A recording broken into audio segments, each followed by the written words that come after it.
하나하고 건우를 보니까 우리 엄마 아빠가 많이 수고한 모습이 보입니다. 안녕하십니까? 네. 옆에 앉아 계신 분들이 참 귀한 분입니다. 한 주일 동안 어디서 어떻게 살았는지 모르겠지만 오늘 하나님의 말씀을 듣기 위하여 이곳에 오신 우리 옆에 앉아 계신 귀한 하나님의 자녀들에게 잘 오셨다고 한번 환영해 볼까요? 잘 오셨습니다. 환영합니다. 어서 오십시오. 일주일 사느라 수고 많았습니다. 네. 오늘 이 전으로 인도하신 우리 하나님 아버지께서 여러분들에게 약속하신 은혜를 주시고 치유를 주실 수 있는 안식일이 되면 좋겠습니다. 우리 김영권 장로님이 기도하신 것처럼 우리가 드린 하나님의 기도가 오늘 이 안식일을 통하여 우리 각자의 가정과 심령에 응답되기를 간절히 바랍니다. 저는 오늘 two questions, 두 가지 질문이라는 제목으로 하나님의 말씀을 함께 나누고자 합니다. 오늘 본문이 되는 성경 구절을 제가 먼저 좀 읽겠습니다. 히브리서 12장 1절 2절입니다.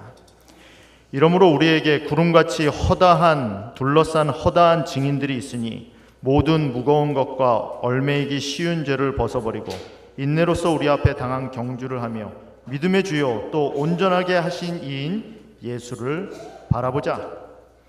그는 그 앞에 있는 기쁨을 위하여 십자가를 참으사 부끄러움을 개의치 아니하시더니 하나님 보좌 우편에 앉으셨느니라. 여러분, 성경은 계속해서 어떤 집단을 이야기합니다. 여기 보면 우리라는 말이 나와요. 한 커뮤니티가 나옵니다. 예수님도 이런 무리를 만들기 위해서 이 땅에 오셨거든요. 그리고 그 무리 안에 들어간 자들에 대한 기록이 신약 성경입니다. 여러분, 신약 성경을 읽을 때 이 무리 안에 속하지 않은 사람은 이 성경이 이해가 잘 되지 않아요. 이게 어떻게 가능하지? 이게 무슨 말이지? 신약 성경은요, 그 성경 말씀이 주어진 일정한 무리가 있습니다. 일정한 우리가 있어요. 그 우리는 같은 목적을 가지고 있고 같은 근본을 가지고 있고 같은 방향을 가지고 있습니다. 그래서 내가 그 무리 가운데 소속되지 않으면 신약 성경이 무슨 말 하는지 이해가 되지 않아요. 이게 어떻게 가능하지 내 이야기처럼 느껴지지 않습니다. 신약 성경은 모든 사람을 위해서 써 있는 성경이 아니에요. 신약 성경을 읽으면 구원받은 자, 예수 그리스도의 자녀가 된 자들을 위해서 써 있는 말입니다. 특별히 예수님이 십자가에 돌아가신 다음에 쓰여진 서신서를 보면 더 그래요. 서신서에서 그 서신을 받는 사람들의 대상은 예수 그리스도의 자녀가 된 사람, 하나님의 자녀로 거듭난 사람들에게 보낸 편지예요. 제가 제 와이프랑 결혼하기 전에 여러 통의 편지를 주고받았어요. 실질적인 편지가 아니라 문자도 보내고 통화도 하고. 근데 그 내용을 여러분들이 보시면 몰라요. 제가 보낸 사람이 있기 때문에, 말한 사람이 있기 때문에, 대상이 있기 때문에 몰라요. 저희 와이프는 알죠. 저도 그 말이 무슨 말인지 알아요. 신약 성경도 마찬가지예요. 서신서에 있는 말씀은 하나님을 믿는 백성에게 주신 말씀이에요. 그러므로 내가 그 백성이 아닌 사람은 그 서신서를 읽어도 내 얘기 같지 않아요. 오늘 성경 말씀에 보면은 이 히브리서를 쓴 저자가 우리라는 표현을 써요. 이러므로 우리에게 구름같이 허다한 둘러싸인 증인이 있으니, 여기서 말한 우리는 히브리서 11장에 나오는 믿음의 조상들의 언급된 그 증인을 말해요. 구약 성경에 나왔던 믿음의 선조들을 말하고 있어요. 아브라함과 다윗과 야곱에 관한 이야기가 히브리서 11장에 있어요. 그 11장을 보면서 우리에게는 우리를 둘러싼 허다한 증인들이 있으니 라고 말해요. 하나님의 백성으로 거듭나지 않은 사람은 아브라함 이야기가 내 이야기가 같지 않아요. 아브라함같이 믿음의 실현을 통해서 이삭을 바쳐본 경험이 없는 사람은, 그 희생을 요구당해보지 못한 사람은 아브라함의 이야기가 내 이야기 같지 않아요. 성경은 그런 전제를 가지고 있어요. 그래서 여기 우리라는 말을 쓰는 거예요. 그러므로 우리에게는 구름같이 둘러싼 허다한 증인들이 있으니 성경에 있는 베드로의 이야기가 나에게 은혜가 되는 이유는 베드로처럼 나도 쓰러져 봤기 때문이에요. 그렇게 쓰러져 봤음에도 불구하고, 예수님을 3번 부인해 봤음에도 불구하고 다시 일어나서 하나님을 따르기로, 예수님을 따르기로 결심했던 베드로의 삶이 은혜가 되는 이유는 내가 그렇게 쓰러져 봤기 때문이에요. 그 괴로움을 경험해 봤기 때문에, 그럼에도 불구하고 하나님을 다시 따르기로 결심해 본 경험이 있기 때문에 베드로의 이야기가 나에게 은혜가 되는 거예요. 그런 경험이 없는 사람은 베드로의 이야기가 전혀 상관이 없어요. 오늘 히브리서의 저자는 우리라는 표현을 하면서 이렇게 말을 해요. 우리라는 전제에 의하여 이렇게 말을 해요. 허다한 증인들이 있으니 모든 무거운 것과 얽매이기 쉬운 죄를 벗어버리고 인내로써 우리 앞에 당한 경주를 하며. 이 우리는 전제가 같아요. 이 히브리서의 저자는 우리를 경주하는 달리기 선수로 비교해요. 여러분, 달리기 선수는, 내가 선수라고 생각한 사람들은 목적지가 다 같아요. 같은 방향을 보고 뛰어요. 여기 우리에 해당되는 사람은 목적지가 같은 사람이에요. 인생을 사는 목적이 같은 사람이에요. 그 목적이 같은 사람이 같은 방향을 향해서 함께 뛴다는 전제를 가지고 히브리서 12장 1절과 2절은 말하고 있는 거예요. 그러므로 내가 그러한 전제를 가지고 내 삶을 달리고 있지 않는 사람에게는 이 말씀이 아무런 상관이 없어요. 그 전제가 같은 사람을 향해서 이렇게 말을 해요. 모든 무거운 것과 얽매이기 쉬운 죄를 벗어버리고. 여러분, 영어 성경에 보면 조금 더 구체적으로, 실질적으로 나와 있어요. Let us also lay aside every weight.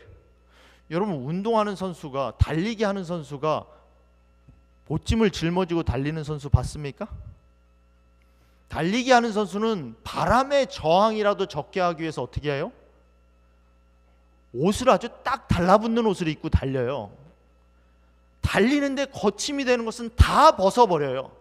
그것이 달리는데 아무런 소용이 없기 때문에 every weight, 그것이 가벼운 것이든 무거운 것이든 상관이 없어요. 그 웨이트이 나를 잡아 끄는 웨이트라면, 내가 달리는 경주를 방해하는 무게라면 조그만한 조약돌이라도 과감하게 버려요.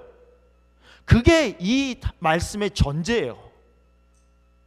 여러분, 우리는 달리는 사람이에요. 히브리서에 의하면 우리는 달리는 목적지가 있는 사람이에요. 근데 한 짐을 짊어지고 달려요. 이거 가지고 갈 수 있다라고 생각해요.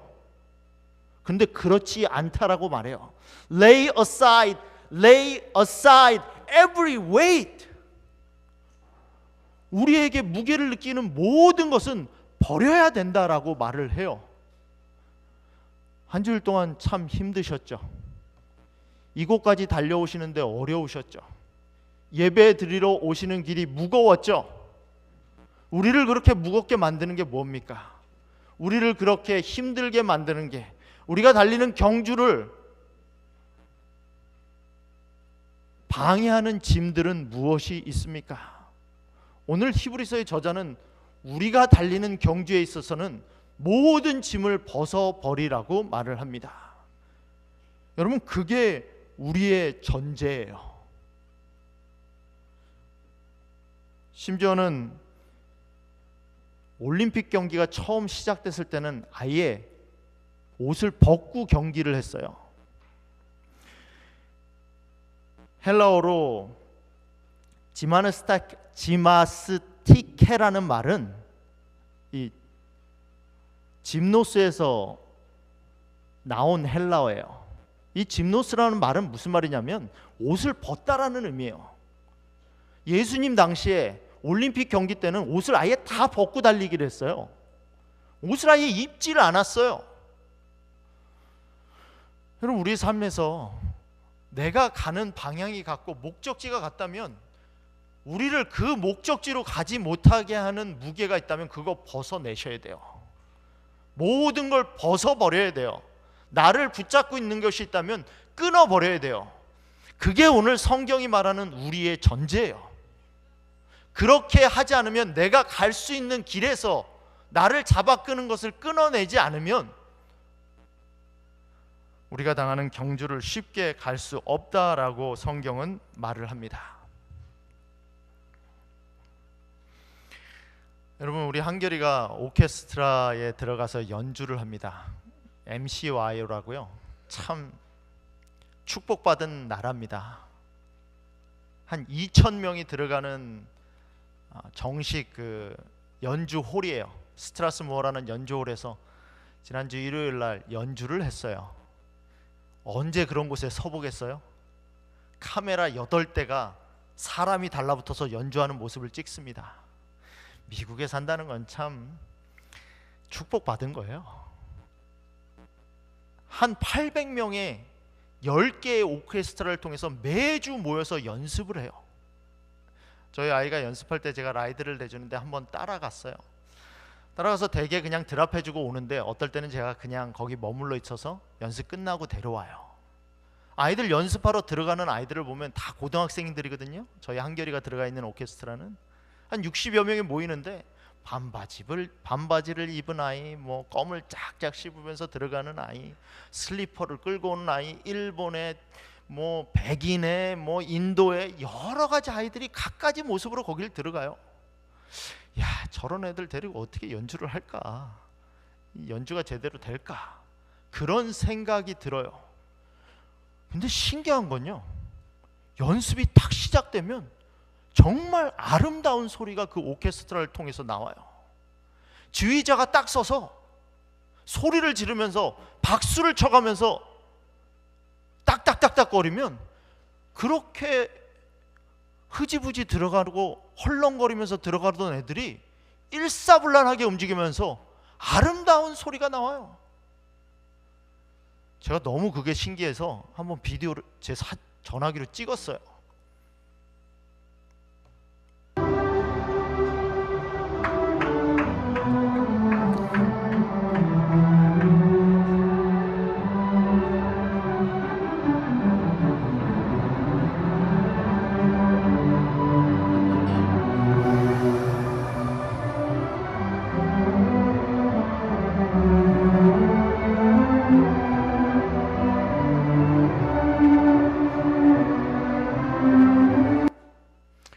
여러분, 교회라는 곳은요, 모두가 다 똑같이 옷 입고 오는 곳이 아니에요. 똑같은 인종이 모이는 곳이 아니에요. 다 다른 성격, 다 다른 개성, 다 다른 성품을 가지고 이곳에 와서 모이는 곳이에요. 교회는 일률적인 상품을 만들어내는 곳이 아니에요.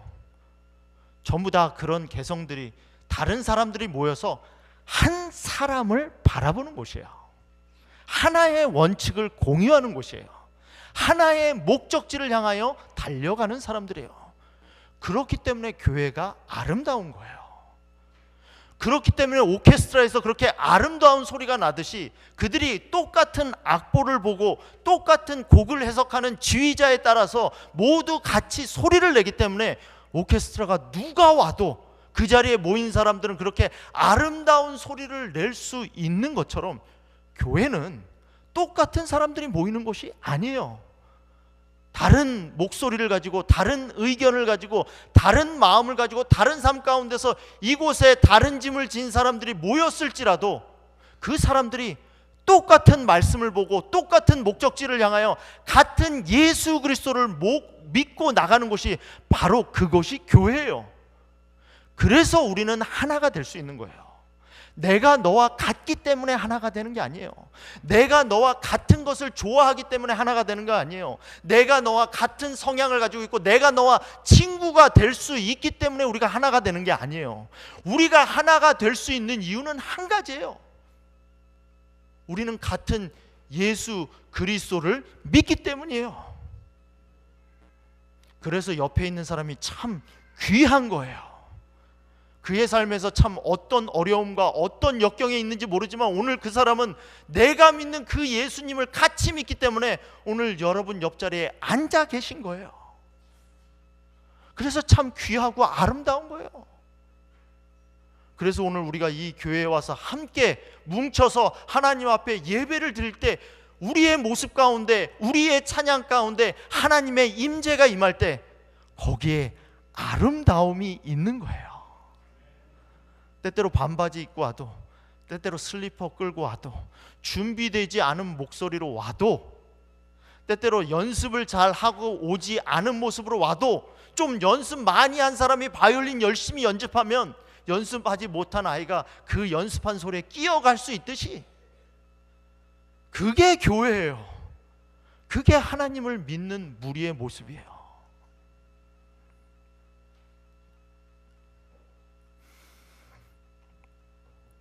발표회를 하는데 한번 음악회 때는 우리 한결이가 속한 오케스트라만 연주를 한 게 아니라 예나가 속해 있는 오케스트라가 연주를 했어요.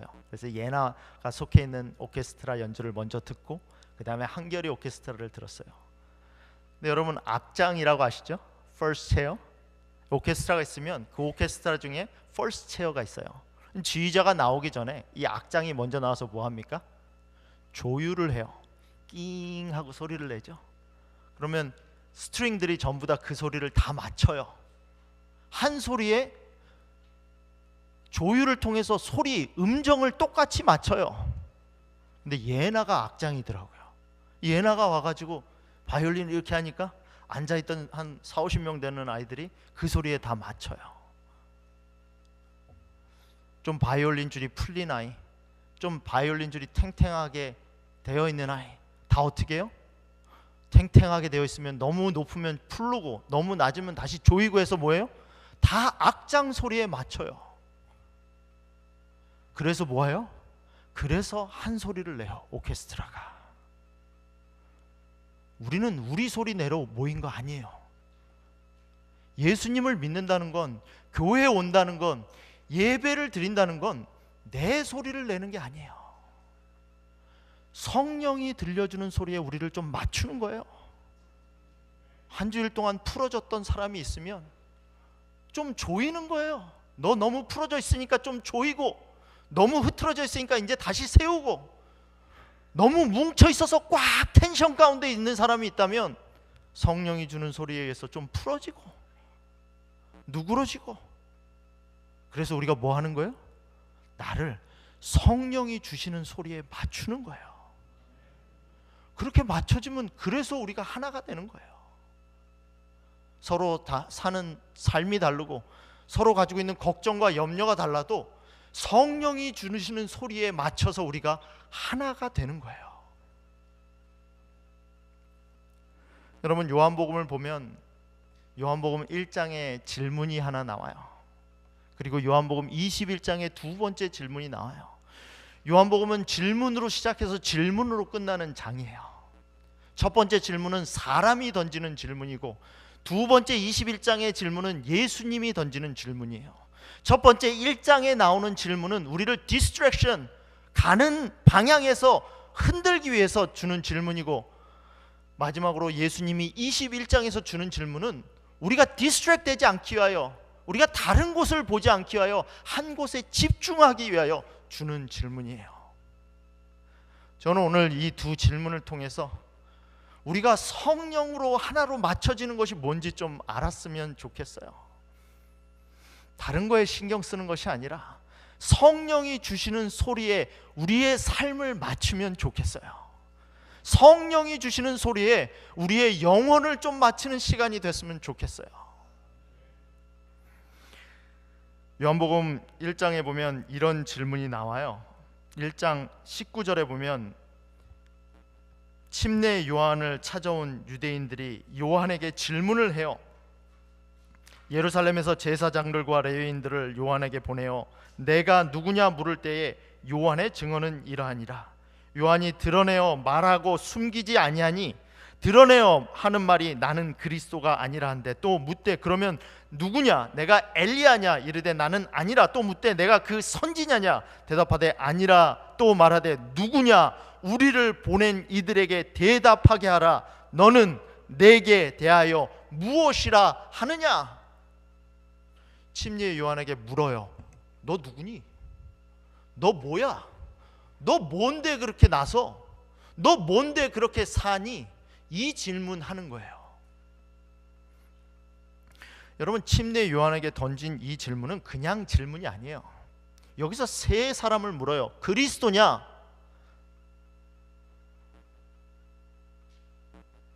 그리스도냐? 엘리야냐? 선지자냐? 세 가지를 물어요. 여러분, 이 세 가지는 구약 성경에 예언된 사람이에요. 다.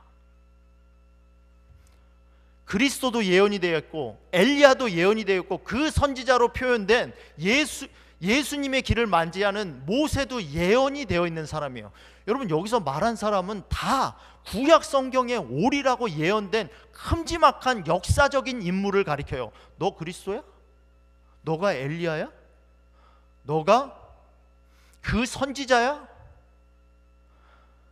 그 정도 묻는다면 무슨 말을 하는 거예요? 그만큼 침례 요한이 그 당시에 무리를 흔들어 놨다는 거예요. 그 나라를 아주 뒤집어 놨다라는 거예요.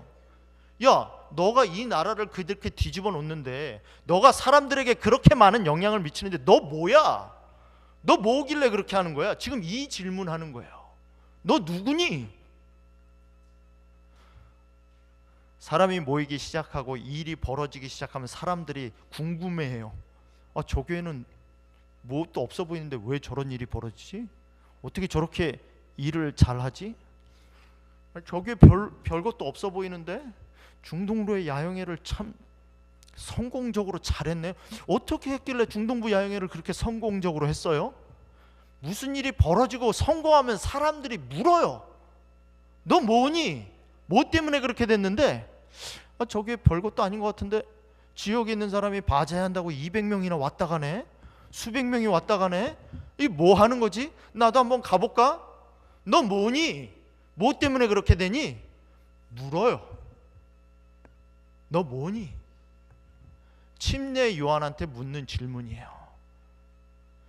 침례 요한은 성경에 예언된 선지자가 맞아요. 엘리야가 맞아요. 그리스도가 오는 길을 준비하는 분이 맞아요. 그럼에도 불구하고 침례 요한은 그렇게 대답하지 않아요. 내가 그리스도라, 그 길을 예비하는 자라고 대답하지 않아요. 오히려 침례 요한은 자기에 대해서 묻는데 그 대답을 하는 사람들의 시야를 예수 그리스도에게 맞춰요. 마치 동문서답해요. 나는 너희 중에 서 있는 사람을 너희가 알지 못하지만 나는 아노니 너희 중에 그 서 있는 그 사람의 나는 신발짝의 매듭도 풀기를 감당하지 못할 사람이라. 뭐라고 하죠? 예수님에게 질문을 넘겨요. 예수님을 바라보게 해요. 그게 소리의 역할이에요. 여러분, 사람들이 자꾸 물어요. 그렇게 살아서 성공할 수 있겠니? 안식일날 빠지면 절대 성공하지 못해. 애들 공부 가르치는 거 안 돼. 실패해. 그렇게 해서 사업이 되겠어? 원칙대로 한번 해봐. 네가 생각하는 원칙대로 살아봐. 안 돼. 사람은 자꾸 디스트랙션 시키죠, 우리를. 너 뭔데? 침례 요한의 대답은 하나예요. 그냥 소리예요, 소리. 누구를 가리키는 소리죠? 예수님을 가리키는 소리예요. 소리는 보이지 않아요. 소리는 컨텐츠만 있을 뿐이에요. 전달하는 메시지만 있을 뿐이에요. 여러분, 우리는 뭐예요? 너 뭔데? 그럼 우리는 뭐가 돼야 돼요? 우리는 소리가 돼야 돼요. 우리의 답은 뭐가 돼야 돼요? 예수님이 돼야 돼요. 솔직히 저도 답이 없어요. 여러분이 저한테 이렇게 사는 게 맞습니까? 라고 물으면 답이 없어요. 제가 드리는 말은 한 가지예요. 예수님이 그렇게 하라고 했어요. 하나님이 그렇게 하라고 했어요. 제가 살아봤어요? 제가 여러분의 사정을 알아요? 몰라요. 제가 여러분의 삶을 책임져 줄 수 있어요? 없어요. 그런데 제가 그렇게 소리 낼 수 있는 이유는 한 가지예요. 예수 그리스도. 예수님이 그렇게 하라고 했기 때문에 그렇게 하는 거예요. 세상이 우리에게 물으면 여러분은 무슨 답을 할 수 있어요? 답은 한 가지예요. 예수 그리스도. 내가 아는 예수 그리스도.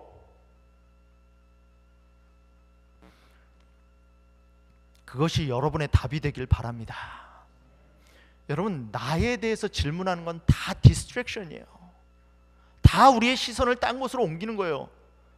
너 그렇게 하고, 너 형편이 어떻고, 너 관계가 어떻고, 너 사정이 어떻고, 너가 어떻고, 너가 어떻고, 너가 어떻고, 너가 어떻고. 그건 다 디스트랙션이에요. 나를 바라봐선 답이 없어요. 요한이 대답한 것처럼 우리의 대답은 항상 뭐가 돼야 돼요? 예수 그리스도가 돼야 돼요. 예수 그리스도가 답이 되고 예수 그리스도를 전달해야 돼요. 마지막으로 주어진 답은 예수님이, 마지막으로 주어진 두 번째 질문은 예수님이 침례 요한에게 받았던 그 질문을 이제는 예수님이 베드로에게 하는 질문이 요한복음 21장에 나와요. 요한복음 21장 15절에 보면 이런 말씀이 나와요. 그들이 조밥 먹은 후에 예수께서 시몬 베드로에게 이르시되 요한의 아들 시몬아, 내가 이 사람들보다 나를 더 사랑하느냐? 여러분, 이 화법은 누가 주로 쓰는 화법이에요? 여러분, 이 화법은 베드로가 쓰는 화법이에요. 이 사람들보다 나를 더 사랑하느냐? 그냥 너가 나를 사랑하느냐 하면 되잖아요. 그럼 너 요한보다 네가 나 더 사랑해? 이 화법은 누가 주로 쓰는 화법이에요? 기억나십니까? 예수님이 십자가에 돌아가시기 전에 너희가 다 나를 버리리라 그렇게 말하니까 베드로가 뭐라고 대답해요? 나는 안 버릴 겁니다. 이렇게 대답하면 돼요. 그냥 저는 안 버릴 거예요. 이렇게 대답하는데 대답하면 돼요. 근데 베드로는 뭐라고 대답합니까? 이 사람들이 다 버려도 나는 안 버릴 겁니다. 그렇게 대답해요. 베드로는. 이 베드로 성격이에요. 이 사람이 다 버려도 나는 안 버려. 베드로 화법이거든요, 이게. 그러니까 예수님이 지금 뭘 묻는 거예요? 베드로 화법을 그대로 가져다가 묻는 거예요. 베드로야, 내가 이 사람들보다 더 나를 사랑하느냐? 여러분, 이때는 베드로가 깨질 대로 깨졌던 상태였어요. 이때는 베드로가 예수님을 3번 부인하고 도대체 나는 예수님을 따를 만한 제자가 될 자격이 없어. 나는 이제 예수님 따르는 제자 되는 거 포기해야지. 그러고 있을 때예요. 예수님을 믿는 제자의 삶 가운데서 가장 바닥을 쳤을 때예요. 내가 하나님 믿을 가치가 있나? 나도 하나님이 사용해 주실까라는 의문이 여기까지 찼을 때예요.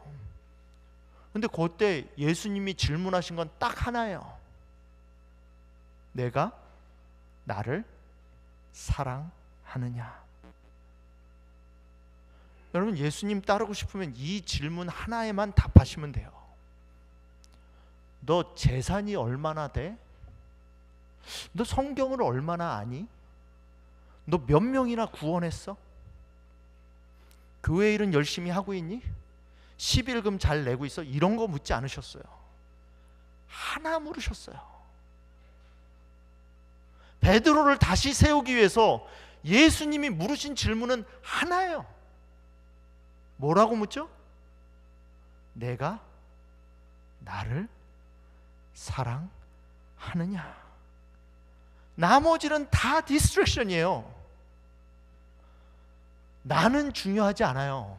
내가 얼마나 스펙을 갖췄냐는 중요하지 않아요.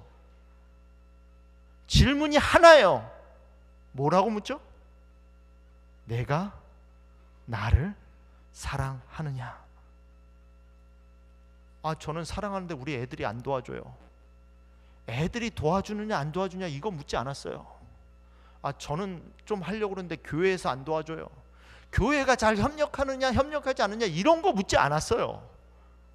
뭐 물었어요? 내가 나를 사랑하느냐?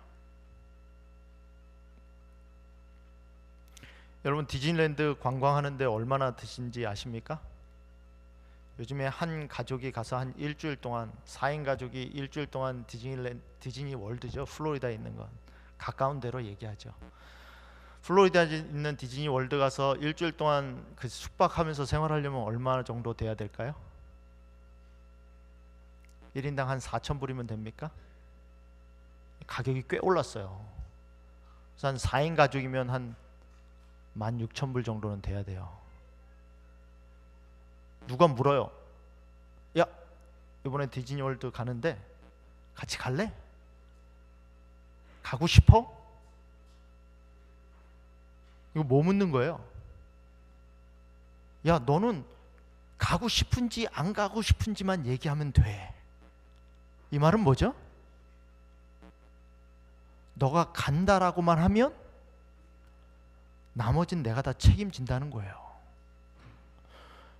예수님이 내가 나를 사랑하느냐만 묻고 나머지를 안 묻는다는 의미가 뭐예요? 의미가 뭐죠? 우리는 너무 복잡해요. 이것도 갖춰줘야 되고 저것도 정리돼야 되고 그래야 내가 하나님 따를 수 있다고 생각해요. 근데 예수님이 묻는 건 한 가지예요. 너 인간관계 다 정리됐니? 너 죄는 다 정리됐어? 이런 거 묻지 않으세요. 한 가지 물으세요. 뭘 묻죠? 내가 나를 사랑하느냐? 나머지는 다 디스트랙션이에요. 여러분 뭐에만 답하시면 돼요? 예수님 사랑합니다 라고만 하면 돼요.